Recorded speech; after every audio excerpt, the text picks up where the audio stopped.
O meu pai que mandou. Ele te pediu pra me trazer isso e ver como eu tô.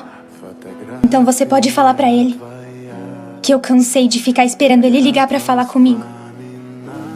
E eu vou fingir que não tenho pai e ele pode esquecer que eu existo. São os pertences do Ji-Hoon.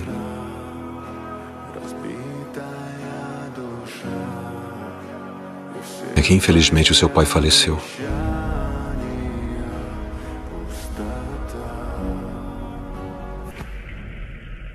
Mas ele deixou tudo que tinha pra você, garoto.